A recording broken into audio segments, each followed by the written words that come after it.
Olá, criptomaníacos!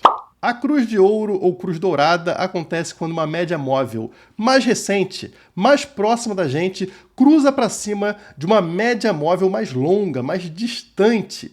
Isso indica para a gente que o mercado, nessas últimas semanas, num período mais recente, está mais aquecido do que a média de longo prazo, indicando para você uma reversão de tendência. As coisas estão mudando. No vídeo de hoje vou falar sobre a inédita cruz de ouro no gráfico semanal, mas não somente deste cruzamento, dessa cruz de ouro, e sim algo muito mais interessante que vocês vão descobrir ao longo do vídeo. Eu só te peço aquele like de sempre para ajudar o canal a crescer e atingir novas pessoas e também para se inscrever aqui no canal do Criptomaníacos caso você ainda não seja inscrito. Como vocês podem notar, não estou em casa, estou num hotel, estou em Florianópolis nesse momento, visitando os escritórios da Criptomaníacos e da Lastra. A gente acabou de fazer uma migração de escritório, saímos de um escritório menor para um escritório bem maior. Mostrei isso inclusive no Twitter, no Instagram, caso vocês queiram ver como é que estão as coisas nesse novo escritório.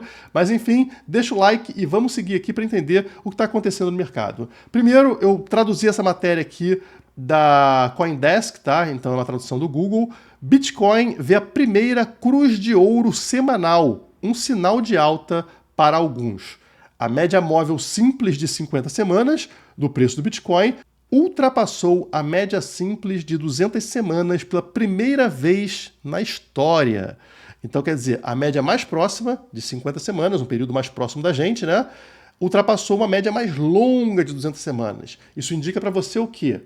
Que, no curto prazo, a tendência do Bitcoin está mais forte, né? Está numa subida mais forte do que uma média mais longa.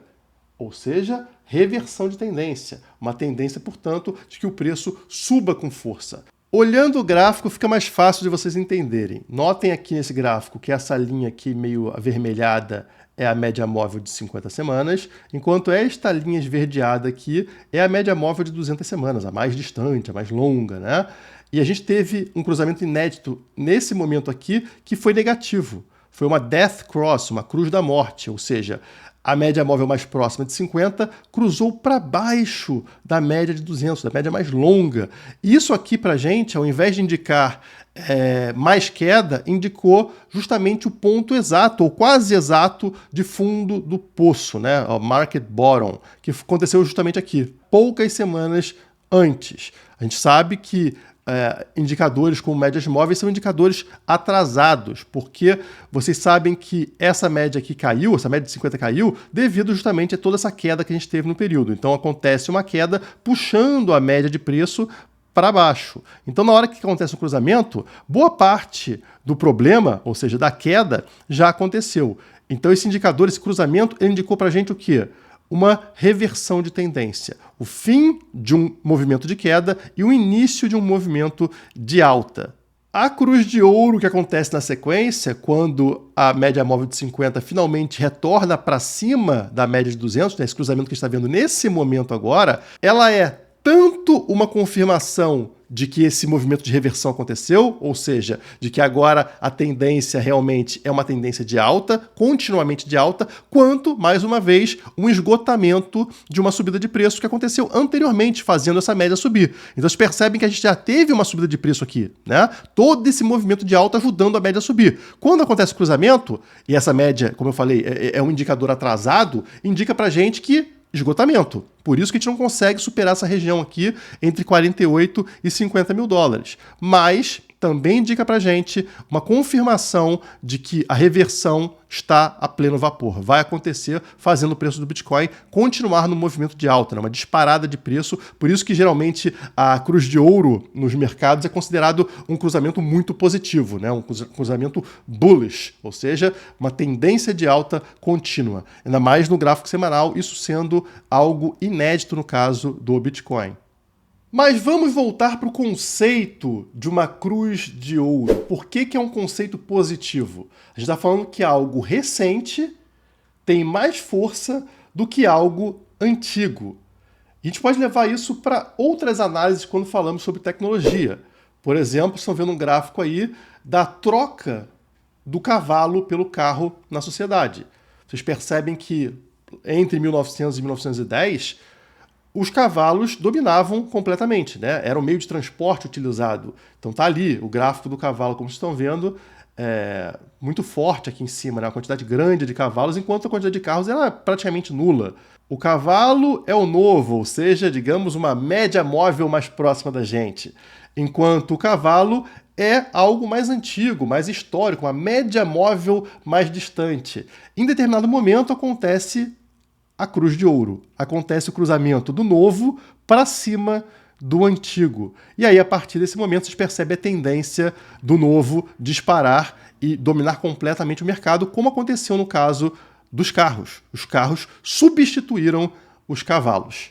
Agora, vocês acham que lá em 1910, nesse momento aqui, onde os cavalos dominavam completamente o mercado, as pessoas pensavam que essa máquina cara, poluidora, que faz mal para o meio ambiente, barulhenta, iria superar o cavalo, que está aí desde sempre, né?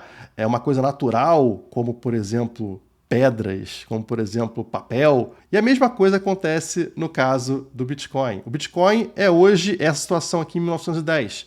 Ele é muito ainda inferior ao mercado tradicional, que aqui pode ser o cavalo, né? O cavalo pode representar uma pedra também natural, né? O ouro, ou um pedaço de papel, como a moeda estatal, e o Bitcoin está aqui, considerado pelo público, pelo grande mercado, como algo poluidor, como algo não natural, exatamente como o carro aqui em 1910. Só que a gente já vê essa tendência do Bitcoin estar ganhando terreno, estar subindo com muita força, enquanto o cavalo começa a ter uma queda, né? O dinheiro estatal, o ouro começa a ter uma queda. E as pessoas ainda não enxergaram que vai acontecer em algum ponto lá na frente esse cruzamento, essa cruz de ouro que vai fazer o mercado finalmente migrar do dólar para o Bitcoin. E muitas pessoas não entendem por que o Bitcoin sobe tanto com relação ao dólar. Você pega o gráfico histórico do Bitcoin, são subidas impressionantes. Na verdade, o que acontece aqui é que você está analisando o valor do carro por valor de cavalo, que é o que a gente faz aqui no nosso caso, onde o carro é o Bitcoin e o cavalo é o dólar. Você está comparando o valor do Bitcoin contra o valor do dólar. Pois bem, se o valor do dólar está em queda e o valor do Bitcoin está subindo, o que acontece é que você está somando as duas coisas, né? Essa subida aqui, ela fica muito mais forte se você calcular o valor do carro em cavalos.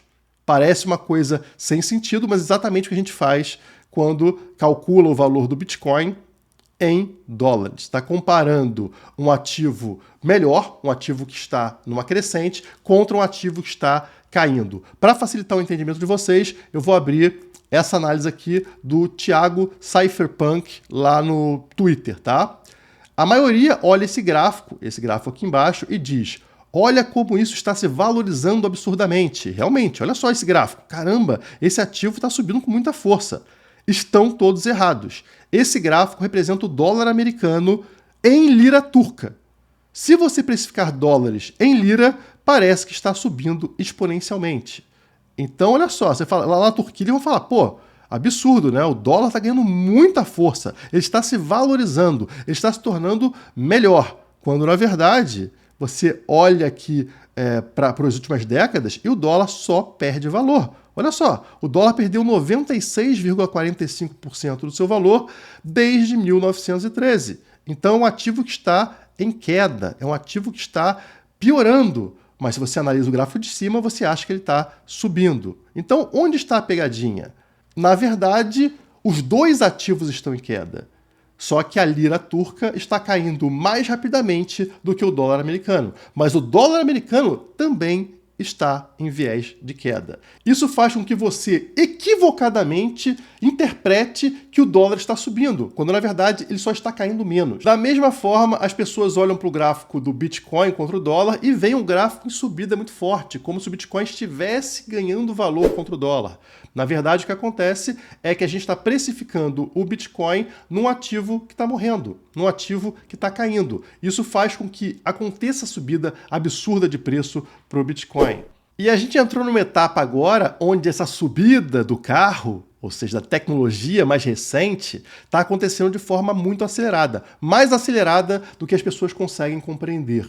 Vou pegar essa postagem aqui do Eric Balchunas para vocês entenderem o tamanho do que vem acontecendo com o ETF.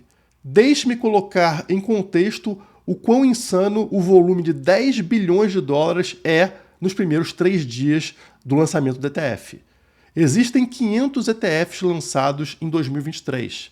Hoje, todos eles combinados conseguiram um volume de 450 milhões de dólares. O melhor deles conseguiu 45 milhões de dólares. Vocês conseguiram entender? Todos os 500 ETFs lançados em 2023 somados conseguem chegar a 450 milhões, ou seja, mais ou menos 0,5 bi, né? Meio bilhão. Somente os ETFs de Bitcoin lançados em 3 dias conseguiram 10 bilhões, 20 vezes o volume de todos os outros ETFs. É esse o interesse pela nova tecnologia, pelo lançamento do carro, que é o Bitcoin, contra um cavalo que vem perdendo espaço no mercado. Aquele cruzamento, aquela cruz de ouro que vai acontecer quando o carro, o Bitcoin, superar o mercado tradicional, se torna cada dia mais evidente. Mas é claro, poucas pessoas ainda têm noção dessa análise e vão ganhar muito dinheiro, enquanto aqueles que estão apostando no cavalo ficarão muito surpresos ao perceber que a nova tecnologia, a tecnologia mais recente, é dominante. Se você gostou desse vídeo, deixa o like, compartilhe ele nas suas redes sociais. Por hoje é só, muito obrigado e até a próxima.